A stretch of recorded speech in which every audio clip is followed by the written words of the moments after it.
ভৈরবপুর গ্রামের মাটিতে সবিতা দেবীর হাতের রেখাগুলো অনেক আগে গভীর হয়ে গিয়েছিল। ক্ষেতের আইলে বসে তিনি প্রায়ই নিজের হাতের তালু দুটোর দিকে তাকিয়ে থাকতেন। তার মনে হতো যেন এই রেখাগুলোতে তার পুরো জীবনটা লেখা রয়েছে। রুটির খোঁজ, ছেলের ভবিষ্যৎ, আর সেই ভবিষ্যৎ গড়ার জন্য নিজেকে ধীরে ধীরে ক্ষয় করে ফেলা। তার স্বামী হরিশঙ্কর গ্রামের সরকারি স্কুলে পিয়ন ছিলেন। বেতন অল্প ছিল, কিন্তু সম্মান ছিল অনেক। ঘর কাঁচা হলেও ঘরের ভেতর ভরসা ছিল। যখন অমিত জন্মালো তখন হরিশঙ্কর তাকে কোলে নিয়ে বলেছিলেন, এই বাচ্চাটাকে আমরা পড়াবো সবিতা, একে আমরা আমাদের হাতের চেয়ে অনেক পরিষ্কার জীবন দেব। সবিতা দেবী সেই কথাটি নিজের বুকে এমনভাবে জমিয়ে রেখেছিলেন যেন কোনো কবজ, যা ছিঁড়তে দেওয়া যাবে না।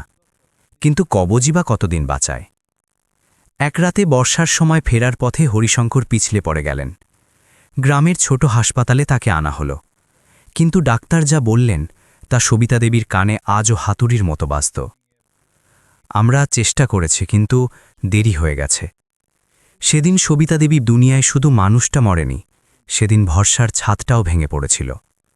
ঘরে অমিত ছোট ছিল, চোখে বাবার খোঁজ আর মায়ের শাড়ির আঁচল ধরা। সবিতা দেবী চোখের জল মুছলেন না, বরং ভেতরে গিলে নিলেন। তিনি সেই রাতেই নিজেকে বললেন, এখন আমিই দুজনেই, মাও আবার বাবাও। এখনই বাচ্চার স্বপ্ন আমার কাঁধে। পরের কয়েক বছর সবিতা দেবীর জন্য সকাল হবার আগে শুরু হতো, আর রাত অনেক গভীর হয়ে শেষ হতো। তিনি অন্যের বাড়িতে ঝাড়ু দিতেন, বাসন মাজতেন, কখনো কারো খেতে মজুরি করতেন, কখনো কারো বিয়েতে রুটি সেঁকতেন। তার হাতের তালু ছিলে যেত, আঙুল ফেটে যেত, কিন্তু তিনি প্রতিবার চুপচাপ ঘি লাগিয়ে পট্টি বেঁধে নিতেন, যেন যন্ত্রণাটাও তার একান্ত ব্যক্তিগত ব্যাপার। অমিতের স্কুলের ফিজ সময়মতো জমা হতো, তার খাতা বই নতুন হতো, তার জুতো প্রায়ই অন্য বাচ্চাদের চেয়ে ভালো থাকত। গ্রামে কিছু মানুষ বলতো, সবিতা তার ছেলেকে শহরে পাঠাবে, বড় স্বপ্ন দেখে। কেউ হাসত, কেউ জ্বলত, কেউ বা খোঁটা দিত। সবিতা দেবী শুধু হেসে দিতেন।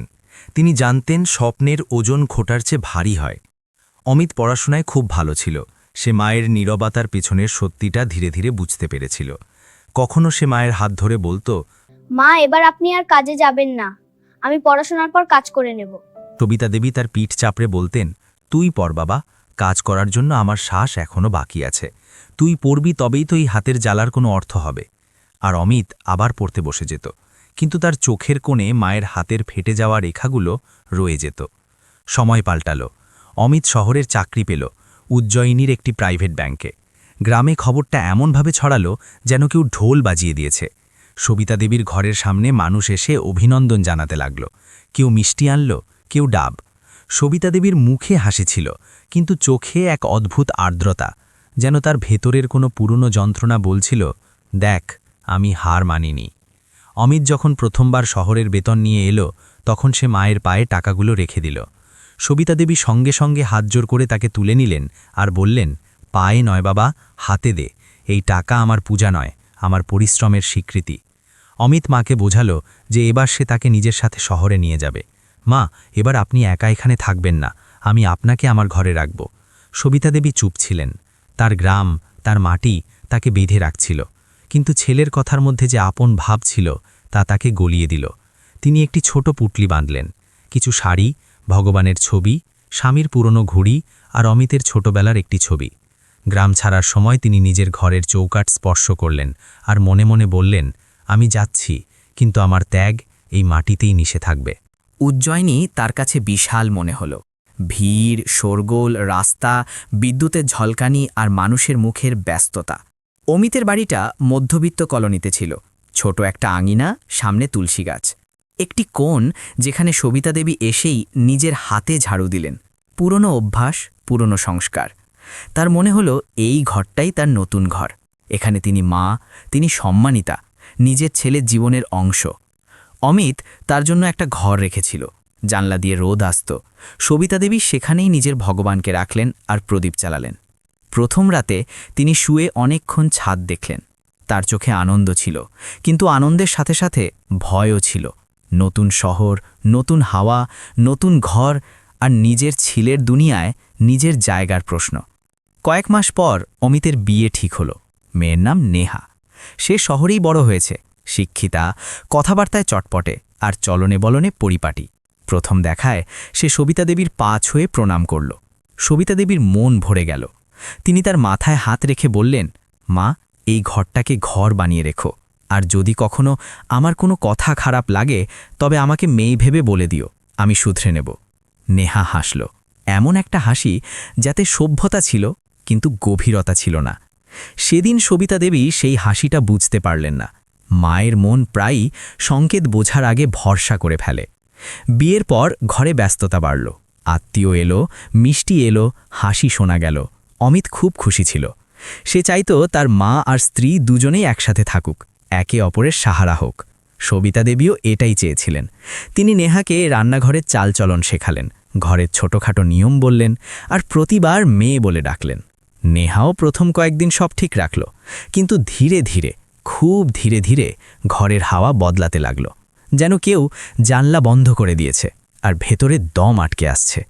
সবিতা দেবীর শুরুতে মনে হলো বোধহয় নতুন বউ, তার সময় চাই। তিনি নিজের মনকে বোঝালেন।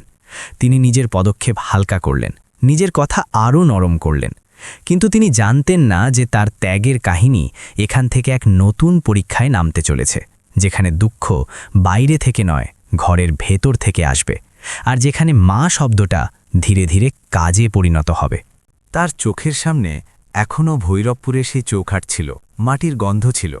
আর এখানে উজ্জয়িনীর এই ঘরে তার প্রথমবার মনে হল যে শহরের ঘরে দেওয়াল শক্ত হয়, কিন্তু কখনো কখনো সম্পর্ক দুর্বল। বিয়ের কিছুদিন পর পর্যন্ত সবিতা দেবীর মনে একটা প্রশান্তি ছিল, যেন বছরের পর বছর তপস্যার পর কোনো ছায়া খুঁজে পেয়েছেন। ঘরে সকালের চায়ের সুগন্ধ ছড়াত, রান্নাঘরে বাসনের শব্দ হতো, আর অমিতের গলা মাঝে মাঝে হাসিতে বদলে যেত। সবিতা দেবী সেই হাসি দেখেই বেঁচে থাকতেন। তার মনে হতো, ব্যাস, এবার আমার ছেলের ঘর গুছিয়ে গেল, এটাই তো চেয়েছিলাম। তিনি নেহাকে প্রতিটা ছোট বিষয়ে নিজের মেয়ে মানতেন। তার পছন্দের খাবার জিজ্ঞাসা করতেন, তার কাপড়ের খেয়াল রাখতেন। মেহমান এলে বলতেন, আমার বউ খুব বুদ্ধিমতী। তার ভেতর থেকে আনন্দ হতো যে অমিতের জীবনে এবার এমন কেউ আপন আছে যে তার ঘর সামলাবে। কিন্তু সময় খুব চতুর হয়। সে সরাসরি বদলায় না, সে ধীরে ধীরে রং বদলায়। যেমন দুধে জল মিশতে থাকে, আর বোঝা তখন যায় যখন স্বাদ শেষ হয়ে যায়।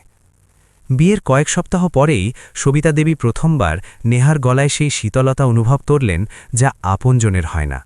কথা সামান্যই ছিল। নেহা বলল, মা, সকালের চা আপনিই বানিয়ে দেবেন, আমার দেরি হয়ে যায়। সবিতা দেবী কিছু না ভেবেই মাথা নাড়লেন। তার মনে হল বউ নতুন ঘরে মানিয়ে নিচ্ছে। পরের দিন নেহা বলল, মা, আপনি অমিতের শার্টটাও ইস্ত্রি করে দেবেন, আপনি তো সকালেই উঠে যান। তারপর একদিন বলল, মা, ঝাড়ু পোছা আপনি করে নিন, কাজের লোক এখনও পাওয়া যায়নি। সবিতা দেবী প্রতিবার এটাই ভেবে মেনে নিতেন যে কয়েকদিনের ব্যাপার, তারপর সব ঠিক হয়ে যাবে। কিন্তু কয়েকদিনের মিথ্যেটা ধীরে ধীরে স্থায়ী হয়ে গেল। কাজের লোক পাওয়া গেলেও নেহা তাকে শুধু বাসন মাজা পর্যন্তই সীমাবদ্ধ রাখল।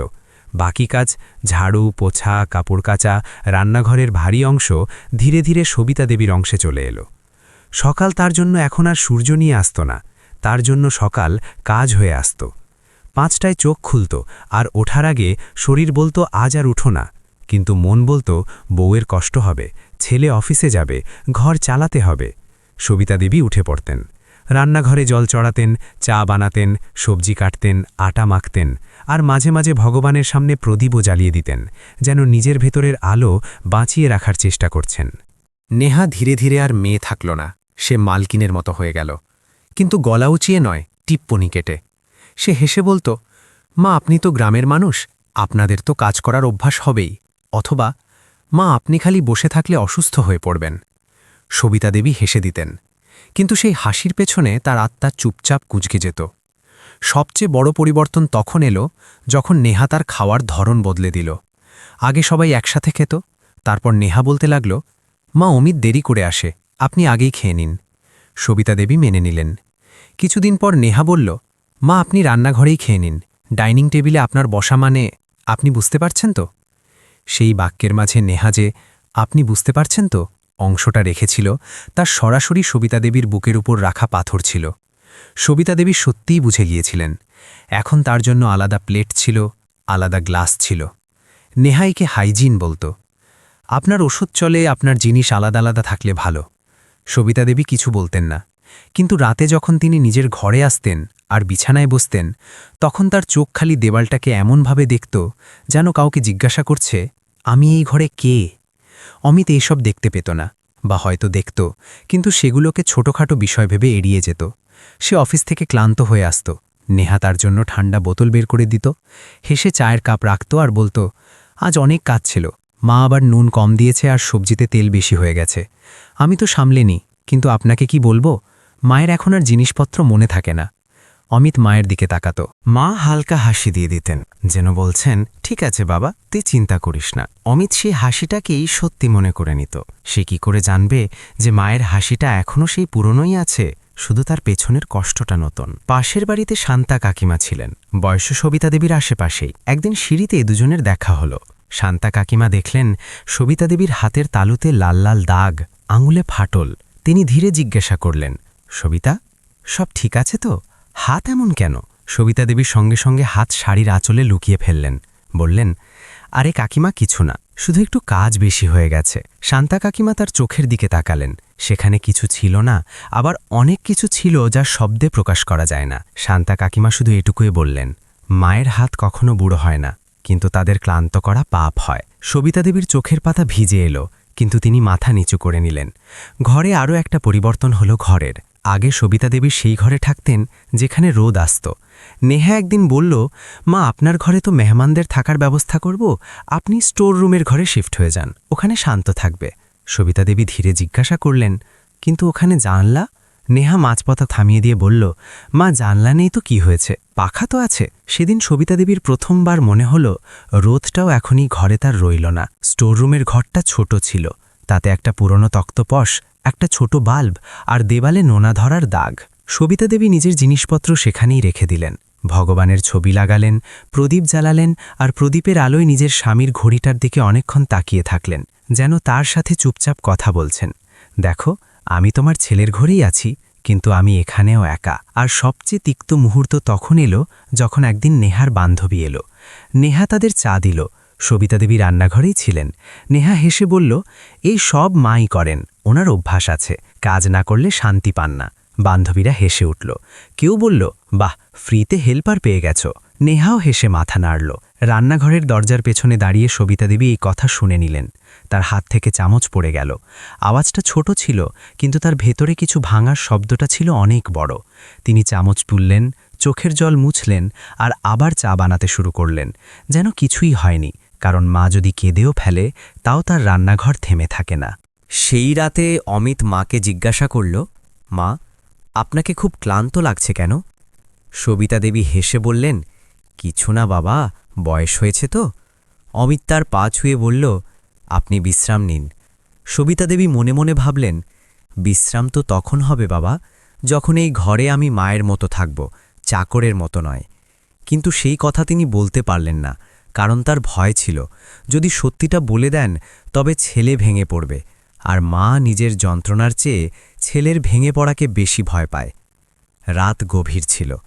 স্টোররুমের সেই ছোট ঘরে সবিতা দেবী পাশ ফিরলেন। তার কোমরে ব্যথা ছিল, চোখে ঘুম ছিল না। তিনি ধীরে বালিশের নিচে নিজের আঁচলটা চাপা দিলেন আর কোনো আওয়াজ না করে কেঁদে ফেললেন। এমন কান্না যাতে জল পড়ে কিন্তু আওয়াজ আসে না, কারণ এই ঘরে আওয়াজ তোলার অধিকার হয়তো তার আর ছিল না। আর সেই রাতেই নেহা অমিতকে বলল, আপনার মা খুব ইমোশনাল, ছোট ছোট কথায় কেঁদে ফেলেন, আপনি তো আমায় বোঝেন না, ঘর চালানো সহজ নয়। অমিত ক্লান্ত হয়ে শুধু হ্যাঁ বলল আর শুয়ে পড়ল। সে জানত না যে হ্যাঁয়ের সাথে সে ঘুমিয়ে পড়েছে, সেই হ্যাঁয়ের নিচেই তার মায়ের সমস্ত নীরবতা চাপা পড়ে আছে। সেদিন উজ্জয়িনীতে আবহাওয়া অদ্ভুত ছিল। আকাশে হালকা মেঘ ছিল, বাতাসে ধুলো ছিল, আর শহরের ব্যস্ততা আগের মতোই ছিল। কিন্তু অমিতের জীবনে সেই দিনটা কোনো ঝড়ের চেয়ে কম ছিল না। ব্যাংকে হঠাৎ সিস্টেম ডাউন হয়ে গেল, আর ম্যানেজার অর্ধেক স্টাফকে তাড়াতাড়ি বাড়ি যাওয়ার অনুমতি দিয়ে দিলেন। অমিত ভাবল, আজ মায়ের সাথে বসে চা খাব, অনেকদিন ঠিকমতো কথাও হয়নি। তার মুখে হালকা হাসি ছিল। সে আন্দাজও করতে পারেনি যে সে যে ঘরের দিকে যাচ্ছে সেখানে তার জন্য এমন একটা সত্যি অপেক্ষা করছে যা তার ভেতরের সব কিছু নাড়িয়ে দেবে।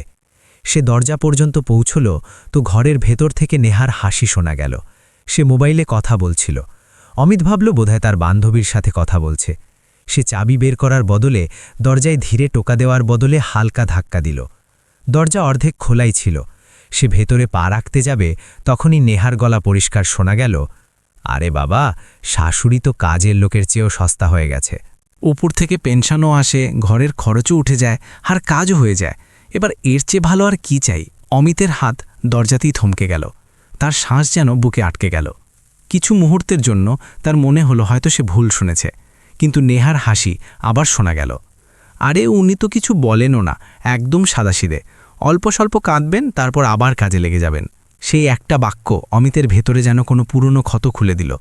তার হঠাৎ মনে পড়ে গেল মায়ের হাতের ফাটলগুলো, তার ফোলা আঙুলগুলো, তার আলাদা বসে খাওয়া, আর সেই স্টোর রুম যেটাকে সে কখনো গুরুত্ব দিয়ে দেখেনি।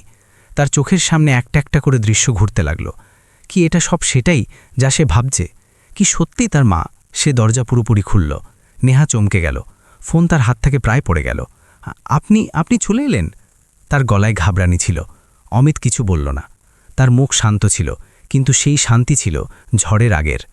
অমিত সরাসরি রান্নাঘরের দিকে এগিয়ে গেল। সেখানে যা সে দেখল তা তার জীবনের সবচেয়ে বড় আঘাত হয়ে দাঁড়াল। সবিতা দেবী ঝুঁকেছিলেন, হাতে ভেজা কাপড় ছিল। তিনি মেঝে মুছছিলেন। তার কোমর সোজা হচ্ছিল না। ঘাম কপাল থেকে টপকে গাল পর্যন্ত আসছিল। তার শ্বাস ভারী হয়ে গিয়েছিল। আর পাশেই সিঙ্কে বাসনের স্তূপ জমেছিল। অমিতের পা সেখানেই থমকে গেল। তার মনে হলো যেন তার পায়ে আর কোনো জোর নেই। সে কয়েক সেকেন্ড পর্যন্ত শুধু মায়ের দিকে তাকিয়ে থাকল। এই সেই মা ছিলেন যিনি তার জন্য খেতে কাজ করেছিলেন। সেই হাত যা তার জুতোর ফিতে বেঁধে দিত। সেই পিঠ যা তাকে জ্বরের সময় সারা রাত বুকে জড়িয়ে রাখত। আর আজ সেই মা তার ঘরে ঝুঁকে মেঝে মরছেন। মা! তার গলা বুঝে এলো। সবিতা দেবী চুমকে মাথা তুললেন। প্রথমে তো তার মনে হলো হয়তো কোনো স্বপ্ন দেখছেন। তারপর যখন তিনি অমিতকে সামনে দাঁড়িয়ে থাকতে দেখলেন, তখন তার হাত থেকে কাপড়টা পড়ে গেল। তার মুখে ভয় ছিল না, বরং এক অদ্ভুত লজ্জা ছিল, যেন চুরি করতে গিয়ে ধরা পড়ে গিয়েছেন। তুই তাড়াতাড়ি চলে এলি বাবা? তিনি তাড়াতাড়ি আঁচল দিয়ে ঘাম মুছলেন। অমিত এগিয়ে এলো। সে মায়ের হাত দুটো ধরে ফেলল। সেই হাতগুলো গরম ছিল, খসখসে ছিল, আর কাঁপছিল। মা, এইসব আপনি করেন? তার গলায় যন্ত্রণা ছিল, প্রশ্ন ছিল, আর অপরাধ বোধ হচ্ছিল। সবিতা দেবী সঙ্গে সঙ্গে মাথা নিচু করে নিলেন। না বাবা, এমনি, আমার অভ্যেস আছে। খালি বসে থাকলে মন টেকে না। অমিত তার চোখের দিকে তাকালো। সে মিথ্যেটা ধরে ফেলল। মায়ের মিথ্যেও মায়ের মতোই হয়। অন্যকে বাঁচানোর জন্য বলা হয়। তার মনে হলো যেন কেউ তার বুকে পাথর রেখে দিয়েছে। সেই সময় নেহাও সেখানে এলো। সে স্বাভাবিক হবার চেষ্টা করল। আরে, আপনি তো এমনভাবে দেখছেন যেন আমি কিছু ভুল করে ফেলেছে। মা তো নিজেই কাজ করেন, আমি তো বারণ করি। অমিত প্রথমবার নেহার দিকে সেই নজরে তাকালো যেখানে প্রশ্ন ছিল, ভরসা নয়। আর ফোনে সে যা বলছিল সেটাও কি মায়ের মর্জিতে ছিল? নেহার মুখ ফ্যাকাশে হয়ে গেল। আপনি শুনেছেন? তার গলা ধীর হয়ে এলো। অমিত কোনো উত্তর দিল না। সে মাকে তুলে ঘরে নিয়ে গেল। স্টোর রুমের দরজা খুলল। ভেতরে অন্ধকার ছিল। একটা ছোট বাল্ব চলছিল। ঘরে গুমোট ভাব ছিল। অমিত কিছুক্ষণ সেখানেই দাঁড়িয়ে থাকল। সে বুঝতে পারছিল না যে সে নিজের ওপর বেশি রাগ করবে নাকি পরিস্থিতির ওপর। মা, আপনি এখানে থাকেন? তার গলা কাঁপছিল। সবিতা দেবী হালকা হাসলেন। হ্যাঁ বাবা, আমার শান্তি দরকার ছিল না, এখানে শান্তি আছে। অমিতের চোখ দিয়ে জল গড়িয়ে পড়ল। সে প্রথমবার ডুকরে কেঁদে উঠল। সে সেই মেঝেতেই বসে পড়ল যা তার মা রোজ মুছতেন। সে মায়ের পা ছুঁল। মা, আমি আপনাকে দেখিনি, আমি অন্ধ হয়ে গিয়েছিলাম। সবিতা দেবী ঘাবড়ে গেলেন। তিনি সঙ্গে সঙ্গে তাকে তুললেন। না বাবা, তুই কিছু ভুল করিসনি। ঘর সংসারে এমন হতেই থাকে। কিন্তু অমিত এখন আর বাচ্চা ছিল না। সে সব বুঝে গিয়েছিল। সে ধীরে ধীরে বলল, না মা, এমন হয় না, এমন হতে দেওয়া হয়। সেই রাতে ঘরে কোনো রান্না হলো না, কোনো টিভি চলল না। নেহা ঘরে বন্ধ হয়ে রইল। অমিত বাইরে বারান্দায় বসে রইল। তার মনে তুফান বইছিল। তার সেই প্রতিটি হ্যাঁ মনে পড়ছিল যা সে নেহার কথায় সায় দিয়ে বলেছিল। তার সেই প্রতিটি মুহূর্ত মনে পড়ছিল যখন সে মায়ের ক্লান্তিকেও বয়স বলে ভুল করেছিল। সে অনুভব করছিল যে সে তার মায়ের কষ্টের অপরাধী। রাতের নিস্তব্ধতায় সে নিজেকে প্রশ্ন করল, আমি কি সেই ছেলেই যার জন্য মা সব ছেড়েছিলেন? আমি কি সেই মানুষ যে নিজের সুবিধার জন্য সত্যি থেকে চোখ বন্ধ করে নিয়েছিল? সকাল হওয়া পর্যন্ত অমিত সিদ্ধান্ত নিয়েছিল সে চিৎকার করবে না, সে ঘর ভাঙবে না, কিন্তু সে সত্যি থেকে পালাবেও না। সত্যের দরজা খুলে গিয়েছিল, আর এখন সে তা বন্ধ হতে দেবে না। সকালের আলো জানলা দিয়ে ভেতরে আসছিল, কিন্তু সেই ঘরের ভেতরে রাত এখনও বাকি ছিল। অমিত সারা রাত চোখের পাতা এক করেনি। তার চোখের সামনে মায়ের সেই ঝুঁকে যাওয়া কোমর বারবার ভেসে আসছিল। তার মনে হচ্ছিল যেন প্রতিদিন সকালে যখন সে অফিসের জন্য বেরোত, তখন তার মায়ের আত্মা তার পেছনে চুপচাপ দরজায় দাঁড়িয়ে থাকত কিছু বলার জন্য, কিন্তু বলতে পারত না। সেই রাতে সে একজন ছেলের মতো নয়, একজন মানুষের মতো ভাবতে শুরু করল। সকালে সে কিছু না বলে উঠল, রান্নাঘরে গেল। প্রথমবার সে চা বানালো। হাত কাঁপছিল, কিন্তু সংকল্প ছিল স্থির। সে ট্রে নিয়ে স্টোররুমের দরজায় পৌঁছাল। দরজা আধ খোলা ছিল। ভেতরে সবিতা দেবী প্রদীপের সামনে বসেছিলেন। তার চোখ ফোলা ছিল, হয়তো তিনিও সারা রাত ঘুমাতে পারেননি। অমিত ধীরে ধীরে বলল, মা, চা। সবিতা দেবী চমকে গেলেন। তো তুই কেন বানাচ্ছিস বাবার? নেহা কোথায়? অমিত তার সামনে বসে পড়ল। আজ থেকে আমিও এই ঘরের কাজ করব, কারণ আজ থেকে এই ঘর বদলাবে। সবিতা দেবী বুঝতে পারছিলেন না। তার মুখে ভয় ছিল। তার মনে হল ছেলে বোধহয় ঘর ভাঙার সিদ্ধান্ত নিয়ে ফেলল। তিনি সঙ্গে সঙ্গে বললেন, বাবা, যা হয়েছে তা ভুলে যা। ঘর গড়া কঠিন হয়, ভাঙা সহজ। আমি সব সহ্য করে নেব, তুই কিছু করিস না। অমিতের চোখে জল ছিল, কিন্তু গলা ছিল দৃঢ়। মা, সহ্য করা ততক্ষণই ভালো যতক্ষণ সম্মান বেঁচে থাকে। আপনি জীবনভর সহ্য করেছেন, আর নয়, এখন আপনার ছেলে পাশে দাঁড়াবে। সে উঠে বাইরে এলো। নেহা ড্রয়িং রুমে দাঁড়িয়েছিল। তার মুখে ঘাবড়ানি আর অপরাধবোধ দুটোই ছিল। সে ধীরস্বরে বলল, কাল যা শুনেছেন তার আগের মাথায় বলে ফেলেছিলাম। আপনি কথা বাড়াচ্ছেন কেন? অমিত প্রথমবার তাকে শান্ত কিন্তু কঠোর গলায় উত্তর দিল, আমি কথা বাড়াচ্ছি না, আমি সত্যিকে জায়গা দিচ্ছি। এই ঘরে যদি কেউ চাকর থেকে থাকে, তবে সেটা আমি ছিলাম, যে নিজের চোখ বন্ধ করে বেঁচেছিল। নেহা পাল্টা বলল, আপনি আমাকে ভুল প্রমাণ করছেন। আমি কি করেছি? ঘর সামলানো কি ভুল? অমিত তার চোখের দিকে সরাসরি তাকাল। ঘর সামলানো ভুল নয়, মাকে চাকর ভাবা ভুল। তার ঘর কেড়ে নেওয়া ভুল, তার থালা আলাদা করা ভুল, তার পেনশনকে ঘরের আয় ভাবা ভুল, আর সবথেকে ভুল তার আত্মসম্মানকে পিষে দেওয়া। ঘরে নিস্তব্ধতা ছেয়ে গেল। নেহার কাছে আর কোনো শব্দ রইল না। প্রথমবার সে অনুভব করল যে বিষয়টি সাধারণ ঝগড়ার নয়, এটি আত্মার প্রশ্ন। অমিত ভেতরে গেল আর মায়ের জিনিসপত্র তুলতে লাগল। স্টোররুম থেকে ভগবানের ছবি, পুরনো ঘড়ি, শাড়ির পুটলি সব তুলে সে বড় ঘরে নিয়ে এলো। সে সেই ঘরের দরজা খুলল যেখানে রোদ আসত। জানলা খুলল, আলো ভেতরে ভরে গেল। মা, এখন থেকে আপনি এখানে থাকবেন। সবিতা দেবীর চোখ দিয়ে জল পড়তে লাগল। না বাবা, এমন করিস না, বউয়ের খারাপ লাগবে। অমিত ধীরে ধীরে বলল, যদি কারো খারাপ লাগে তবে তাকে চিন্তাভাবনা বদলাতে হবে। মাকে অন্ধকারে রাখা, ঘর আলো দেখতে পায় না। তারপর সে নেহার দিকে ফিরল।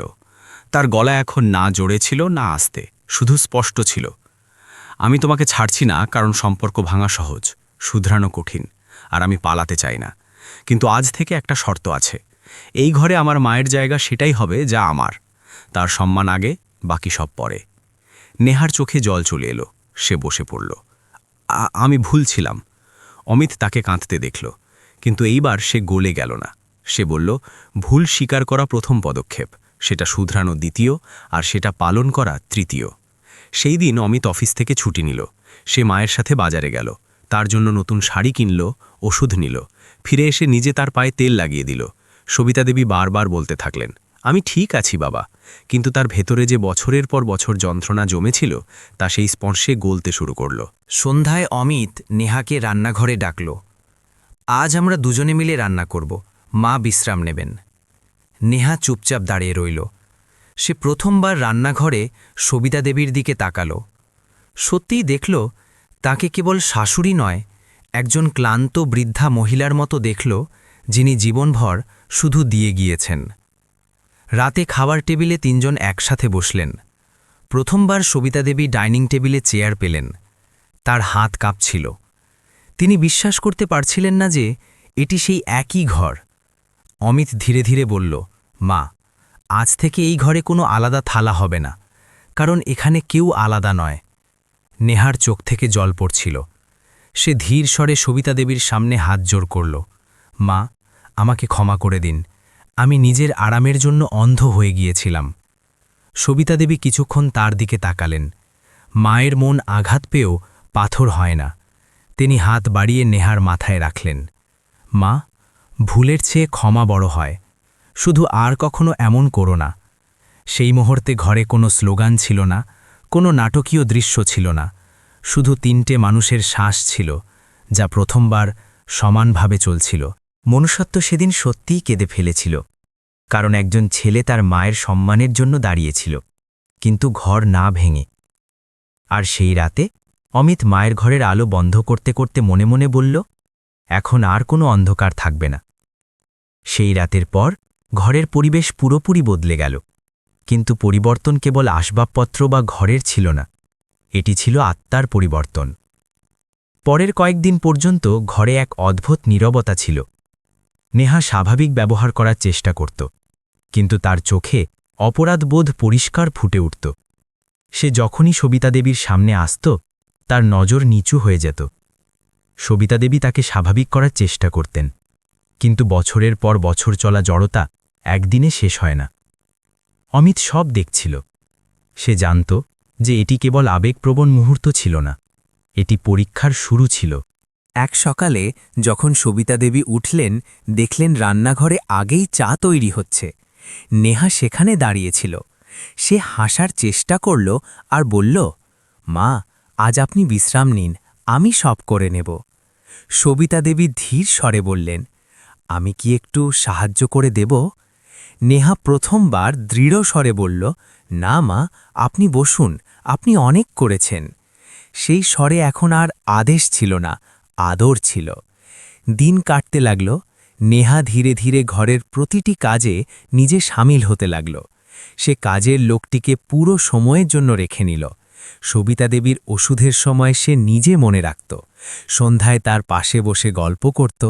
শুরুতে সবিতা দেবীর বিশ্বাস হতো না, তার মনে হতো এই সব কয়েকদিনের ব্যাপার।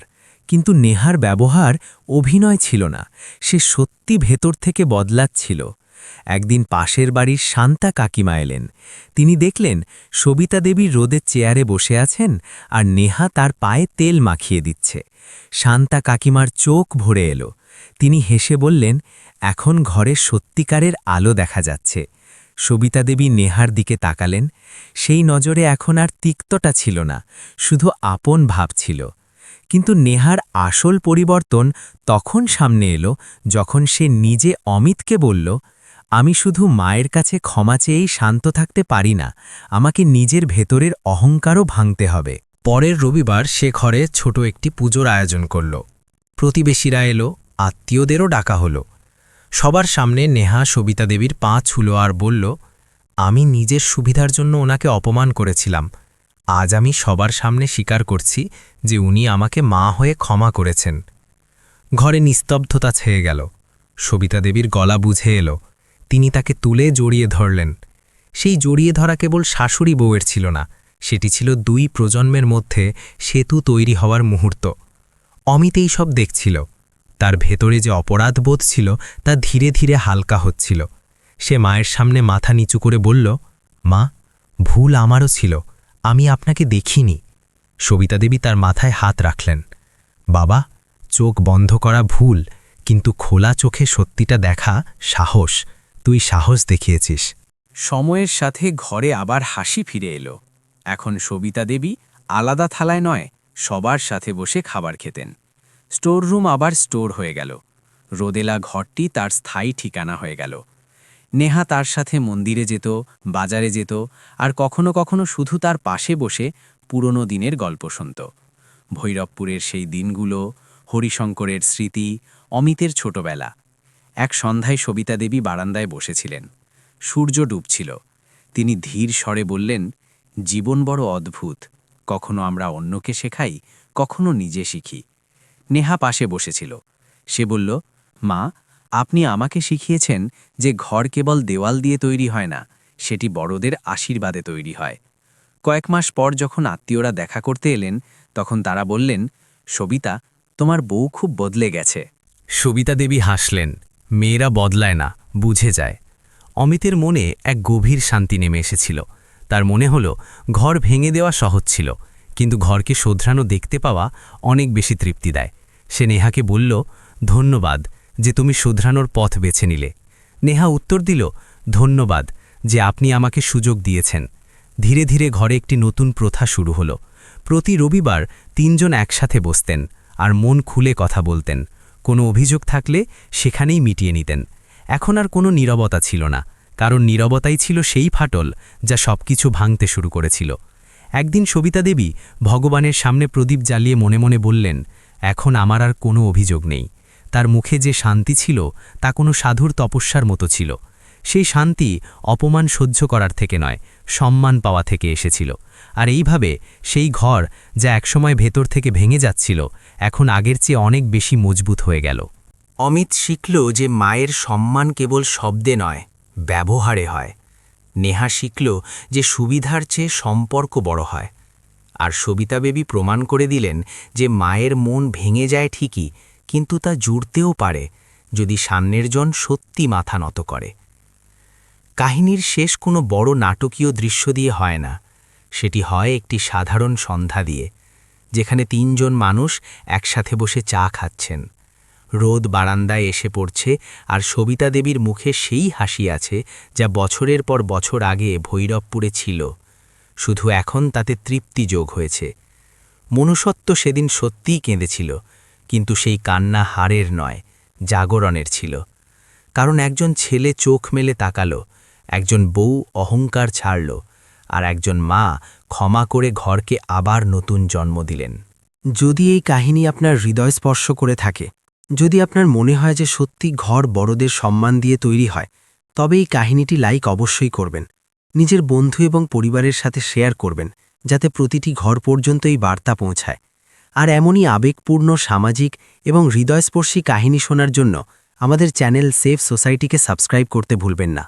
কমেন্ট করে অবশ্যই জানাবেন আপনি এই কাহিনীটি কোন শহর থেকে দেখছেন, এবং আপনার জীবনেও কি কখনো এমন কোনো মুহূর্ত এসেছে যা আপনাকে ভেতর থেকে বদলে দিয়েছে।